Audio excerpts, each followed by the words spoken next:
Bonjour.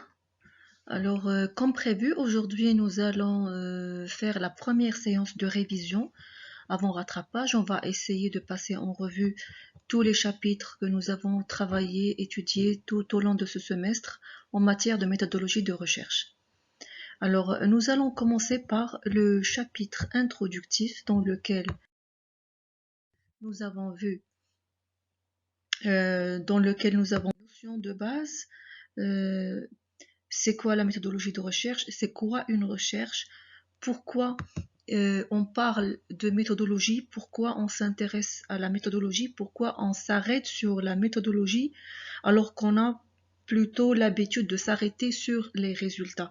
Pourquoi consacrer toute une matière à la méthodologie, à la manière de mener une recherche scientifique? D'accord? Alors je rappelle que cette matière, elle peut être enseignée pour des étudiants qui vont préparer des PFE.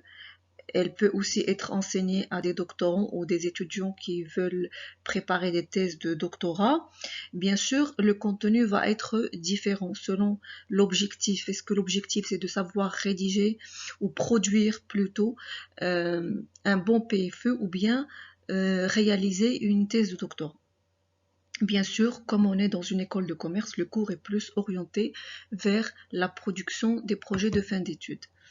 Donc, nous allons voir le chapitre introductif, nous allons voir les fondements épistémologiques, le processus de la recherche, les 3 phases du processus de la recherche, la construction de l'objet de la recherche, la revue de littérature, les différents modes d'investigation et la collecte de données dans le cadre d'une démarche qualitative. Alors, on a beaucoup insisté sur l'importance de la méthodologie de recherche. Nous avons dit que les résultats n'ont de valeur que quand la méthode est valable, quand la méthode est correcte et quand la méthode est scientifique. Donc nous avons beaucoup insisté sur le fait que je ne vais passer à l'appréciation des résultats ou à l'évaluation des résultats ou émettre un avis sur un résultat que quand je pense ou je trouve que la méthodologie est adaptée. S'il y a une faille dans la méthodologie, ce n'est même pas la peine d'aller voir les résultats. Bien sûr, si on a travaillé avec une mauvaise méthodologie, les résultats ne sont pas recevables, ils ne sont pas critiques. Et nous avons longuement parlé de l'importance du choix de la méthodologie adaptée à une recherche en fonction de plusieurs paramètres. Et c'est ça, la légitimité du chercheur, elle vient de ça. Elle vient du fait qu'il est très pointueux quant au choix de la méthodologie qu'il va utiliser pour mener une recherche. Et dès qu'on peut remettre en cause sa méthodologie, on peut très facilement remettre en cause ses résultats.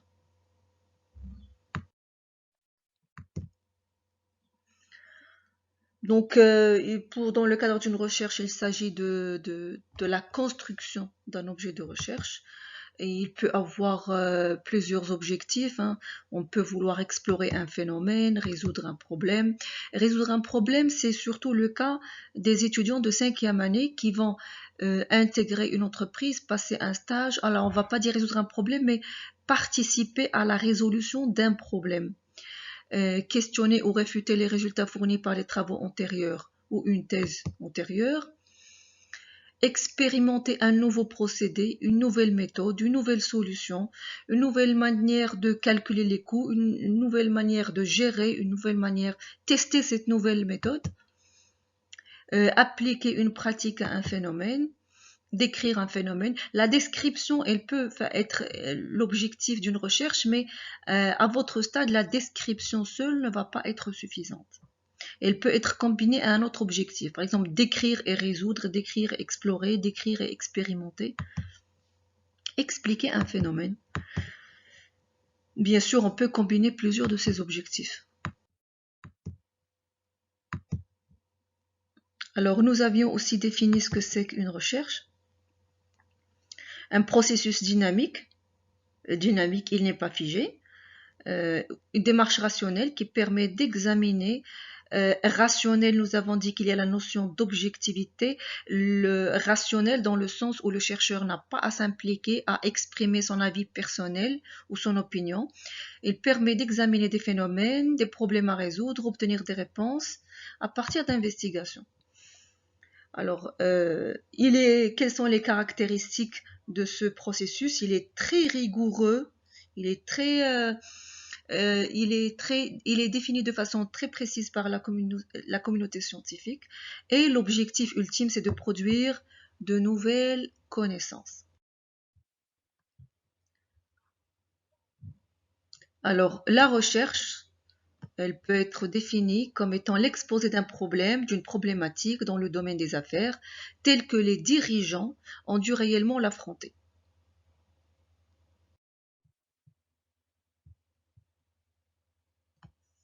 Et toujours dans une recherche, on va trouver des éléments théoriques et des éléments empiriques. On peut jamais aller, quand même quand on est sur le terrain, ou même quand on est orienté terrain, il est impératif de passer par l'approche théorique qui va nous aider à définir les principaux concepts, à voir qu'est-ce qui a été dit par les chercheurs précédents, recenser les différents écrits.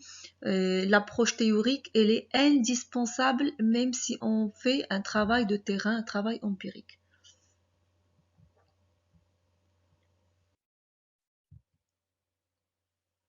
Et toujours dans ce chapitre introductif, nous avons parlé des spécificités de la recherche en sciences de gestion. Et nous avons dit la principale spécificité, c'est que les sciences de gestion, c'est des sciences en relation avec l'homme. Les sciences de gestion appartiennent au champ des sciences sociales. C'est à l'opposé des sciences exactes où on travaille sur la matière. Là, c'est l'homme, c'est l'être humain. Elle englobe bien sûr plusieurs spécialités, marketing, RH, finance. Elles se définissent comme des sciences de l'action, elles ne sont pas figées. D'accord? Et comme j'ai déjà dit, on travaille sur des organisations habitées par des hommes et c'est la principale difficulté de la recherche en sciences de gestion. Est-ce qu'on peut modéliser un comportement humain? Est-ce qu'on peut prédire le comportement humain? Est-ce qu'on peut facilement appréhender le comportement humain quand on parle des perceptions, quand on parle des motivations? Est-ce qu'elles sont toujours les mêmes? Est-ce qu'elles ne changent pas? Qu'est-ce qui les fait changer? Et c'est toute la complexité des sciences de gestion vont se répercuter sur la complexité, sur plutôt la façon de mener une recherche dans le domaine des sciences de gestion. C'est pour ça qu'on les appelle les sciences de la complexité.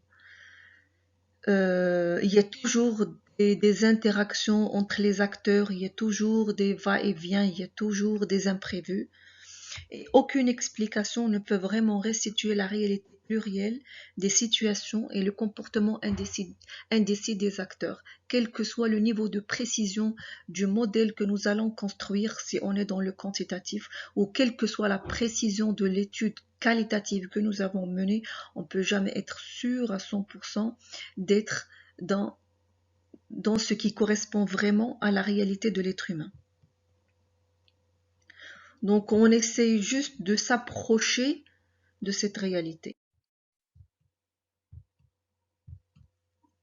Alors, les objectifs de la recherche en sciences de gestion cette fois-ci, ça peut être la description, l'explication, la prédiction, prévoir par exemple un comportement, prévoir le niveau des ventes, mais prévoir aussi beaucoup d'autres éléments, le marché, comment il va réagir à une décision ou une autre, la prédiction dans le vrai sens du terme, elle peut être faite.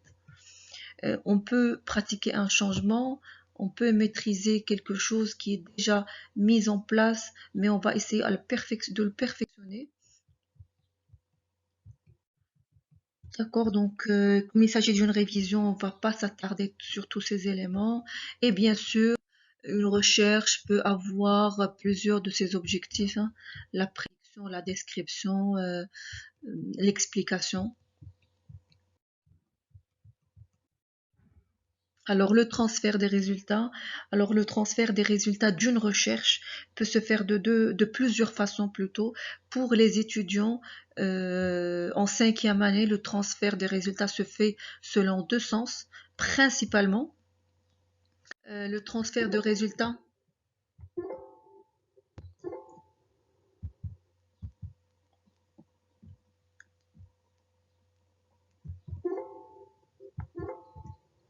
Alors le transfert des résultats, il va se faire de l'étudiant vers l'entreprise parce qu'il leur donne un livrable. Il va se faire vers l'école aussi à travers le rapport qu'il dépose et la soutenance orale. Mais il y a bien sûr d'autres façons de transférer les résultats.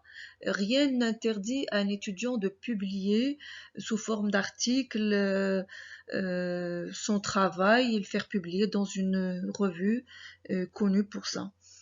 Donc le transfert peut se faire de plusieurs façons, de façon écrite, de façon orale, vers l'entreprise, vers l'école, mais même vers le grand public s'il veut publier ou s'il a une page sur laquelle il veut partager son travail. Alors l'activité du chercheur, nous avons longuement parlé de l'éthique personnelle, la morale, la déontologie du chercheur, le fait qu'il doit toujours citer ses sources, il ne doit pas s'approprier le travail des autres. Quand il mène une recherche, il ne doit pas s'impliquer, il ne doit pas manipuler les résultats. Donc, on suppose que le chercheur, on suppose toujours qu'il est honnête. On ne peut pas imaginer que le chercheur est en train de mener une recherche en manipulant des résultats. L'activité quotidienne du chercheur suppose l'honnêteté, suppose l'intégrité.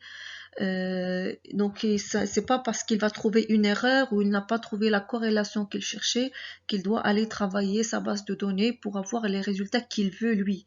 On est bien d'accord qu'il ne s'agit pas d'une recherche scientifique, mais d'une manipulation des résultats. Alors l'éthique, elle concerne aussi les groupes sur lesquels il intervient. Respecter les autres chercheurs, respecter les autres chercheurs, accepter ce que font les autres, accepter les remarques des autres sur son travail. Tout ça, c'est des compétences que le chercheur doit avoir. Sur le plan psychologique, nous avons dit que le chercheur doit accepter la critique. Et ici, vous avez une bibliographie indicative. Vous l'avez déjà pour que vous avez reçu. On passe au chapitre suivant, les fondements épistémologiques de la recherche. Alors dans ce chapitre, nous avions défini ce que c'est que l'épistémologie, ce que c'est qu'un paradigme, ce que c'est qu'un paradigme épistémologique et les différents paradigmes épistémologiques qu'on peut utiliser dans le cadre d'une recherche en sciences de gestion. Alors, nous avons défini l'épistémologie comme étant l'étude de la connaissance, et nous avons dit, c'est de façon générale, l'épistémologie, c'est la théorie de la connaissance, il y en a qui l'appellent la science des sciences, etc. Alors, c'est quoi réellement l'épistémologie? C'est l'étude critique des sciences destinée à déterminer leur origine logique, leur valeur et leur portée. Un épistémologue, c'est quelqu'un qui étudie une science, qui travaille sur une science, qui mène une recherche sur une science. Comment elle est apparue, quelles sont ses valeurs, comment elle a évolué, quelles sont ses portées, etc. Elle vise fondamentalement à caractériser les sciences existantes en vue de juger de leur valeur, décider si elles peuvent prétendre se rapprocher de l'idéal d'une connaissance certaine et authentiquement justifiée.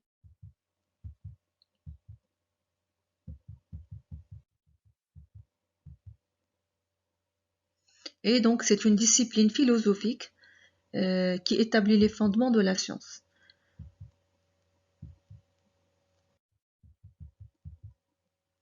Alors pour le concept de paradigme, c'est une manière de voir, de se représenter le monde. Et quand on dit c'est une représentation du monde, on est bien d'accord qu'il n'y a pas une seule représentation du monde, il y a plusieurs représentations du monde. D'accord? C'est pour ça qu'il y a plusieurs paradigmes. C'est une manière de voir les choses et c'est un modèle cohérent de vision du monde qui repose sur une base définie de pensée. Et on peut définir le paradigme comme l'ensemble de croyances, de valeurs, de pratiques qui guident une démarche. Et ces croyances, ces valeurs, elles sont communes. Parce qu'il y a la notion de groupe, il faut que ça soit partagé par un ensemble de personnes. Donc ces croyances, ces valeurs, ces pratiques sont communes aux membres d'un groupe et influencent la perception d'un phénomène. Il n'y a pas de paradigme individuel. Et un paradigme épistémologique.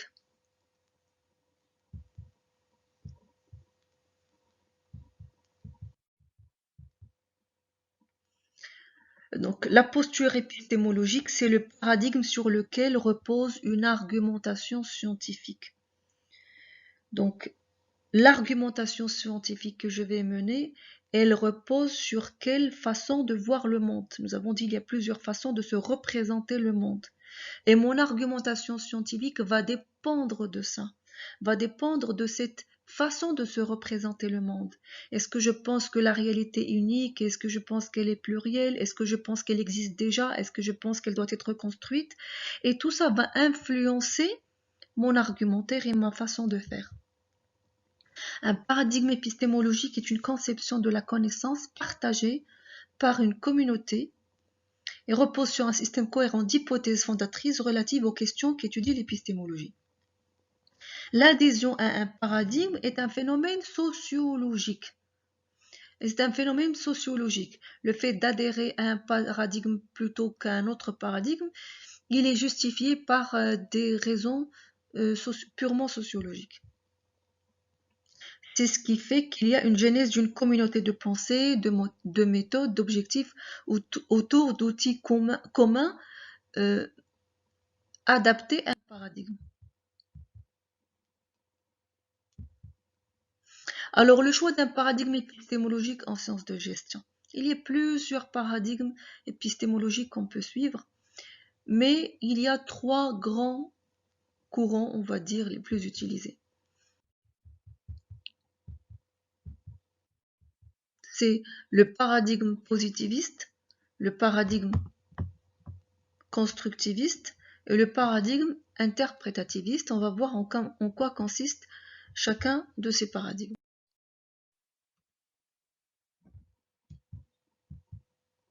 Le premier paradigme, c'est le paradigme positiviste. Le paradigme positiviste, c'est le paradigme qui a existé le premier. Et pendant très longtemps, c'était le seul paradigme qui existait. D'accord? Et parce qu'on travaillait plus, on menait plus des recherches sur les sciences exactes. Et le positivisme, c'est plus le paradigme qui est utilisé dans les sciences exactes. D'accord? C'est un paradigme empiriste, objectiviste, explicatif. Comme j'ai déjà dit, c'est un paradigme qui est resté unique. Il a existé tout seul pendant longtemps.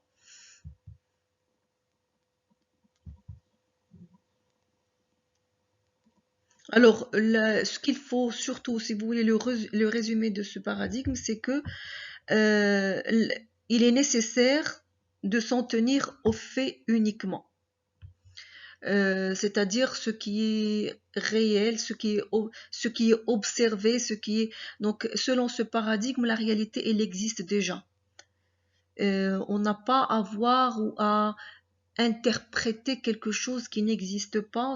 Je pars du principe que la réalité existe et c'est à moi de la trouver. Donc l'objet de l'étude dans le cadre d'un paradigme positiviste, c'est d'abord la nature. Nous avions dit c'était au départ le paradigme des sciences exactes.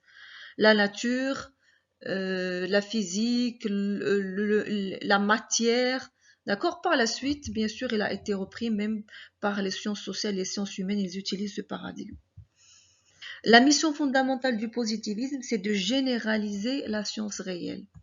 Selon ce paradigme, si vous ne pouvez pas généraliser les résultats, vous n'avez pratiquement rien fait. L'objectif, quand je suis dans le positivisme, selon le positivisme, le résultat que vous avez obtenu, il devrait pouvoir être généralisé. Généralisé, alors, le chercheur ici intervient sur la réalité à travers l'expérience et va essayer d'arriver à des objectifs d'explication et de généralisation d'une loi.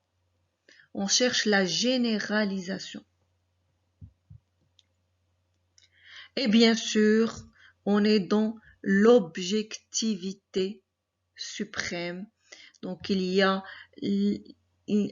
le chercheur ne doit pas s'impliquer quand il s'agit de mener sa recherche. Il y a une totale indépendance entre l'objet et le sujet. Donc l'explication, elle est à 100% dans l'objectivité, c'est le paradigme de l'objectivité.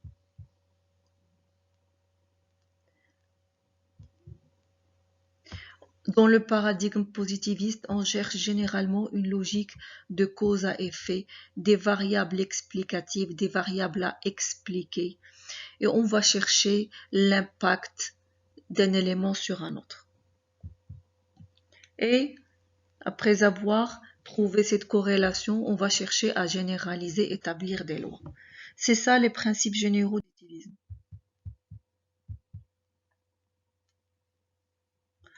Donc, l'esprit scientifique remplace les croyances.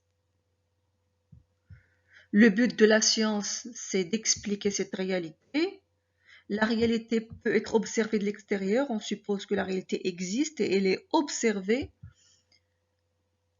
L'observation de l'objet réel par l'observant ne modifie ni l'objet réel ni l'observant. Ça veut dire que l'observant n'a aucun impact sur ce qu'il observe. Si l'observant est modifié, cela ne concerne pas la science. On parle d'indépendance entre le sujet et l'objet de l'étude. Totale indépendance entre le chercheur et l'objet de l'étude.